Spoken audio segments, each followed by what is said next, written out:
I'm over the moon, my dear, over the moon. Got him on the run. Don't you see it? He's coming out with a new one every day. Monorails and all this stuff.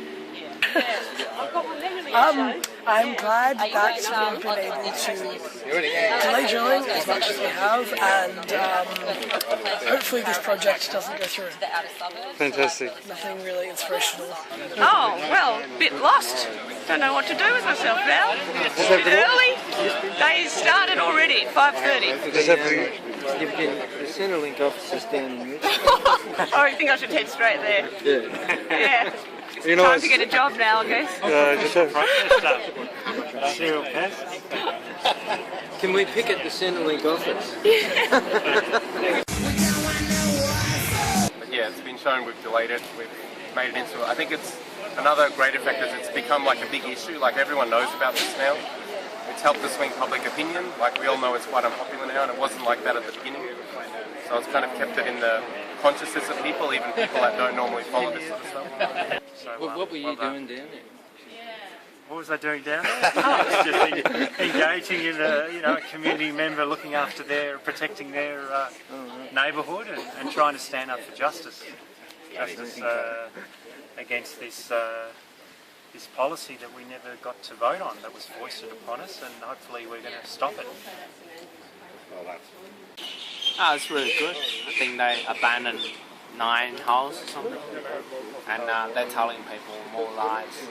So that's really good that our campaign has basically stopped them, even though they're trying to tell people that we haven't had any effect. So really encouraging. So basically, just to recap from like last night, they finished drilling. They finished the tests, whatever the testing they were doing out near Office Works, and then they finished the drilling. What time was it, Kathy? At about 4 or something? 4 o'clock on Alexander Parade there. So we followed the drill. We realised they weren't going to a new site. So we anticipated, as they did last week, that they might try and set up a new site at about 4:30, like they set up that one just down the road here.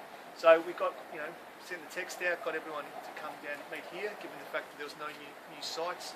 And we're just sort of going to assemble here and do some patrols and then mobilise from here if the new site was set up. But obviously, in the middle of the night, or probably late yesterday, Moulders approached the Herald Sun and they had an article online, I think it was probably at 11:30 last night or something, but it's also in the print edition today saying, oh no, we've finished the drilling now, we've got all the information that we need, and basically saying that, what did they say, our protests were a dismal flop. And we've driven the poles down into the ground. We are winning this campaign. Tunnelpicket's been ongoing now since September of last year. This is the second time we've forced test drilling to stop. Terry Mulder's remarks this morning having no impact on the project was complete bullshit. This on the back of 2 recent polls in both Herald Sun and The Age over the weekend, and sort of no support for this project. Only less than 25% of Victorians actually support us. We are winning the war. I'm really pleased that we've had the effect we have. Regardless of any sort of slant that the media does put on it, we've had very successful campaigns so far, and it's only the beginning, it's early days, and we've had one facet of our campaign be wholly successful at this point. So I'm looking forward to the next stage and kind of diversifying the whole strategy. I think it's pretty amazing that for the second time they've been forced to lie in the media about stopping the drilling, and the whole way that the project's going to go forward now is because of us, whether the consortia accept the samples that they've got, or whether they have to put the bids up and do the holes themselves. It's all totally been influenced by our campaign, and we can see this in the polls. So we're going to have to keep an eye on things around the local area. There were quite a few holes that they didn't get to drill that they said were necessary. And we had the usual lies from Terry Mulder, the Minister for Cars. He claimed we'd never held them up at all, which is just a deliberate lie. They've been lying. Just about everything the government says and the LMA says about the project has been lies from the beginning. And this is yet another one, because we've held them up for well over a month in total. We'll have to sit down one day and add it all up, work out exactly how many days we've held them up. So anyway, we've really put the issue on the map and put the Napthine government under a lot of pressure. And, you know, he's doing a lot of talking about public transport, which is all lies because they're not doing anything meaningful on public transport. And really, we're well on the way to tipping him out of government at the next election.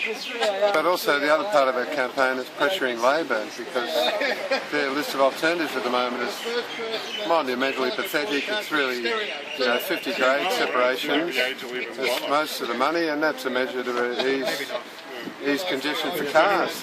It's not really a measure for public transport at all.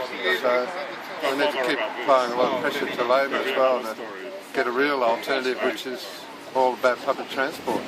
I reckon we need a monorail for Westgarth Street here. It's our new chant, monorail for Westgarth Street, monorail for Westgarth Street.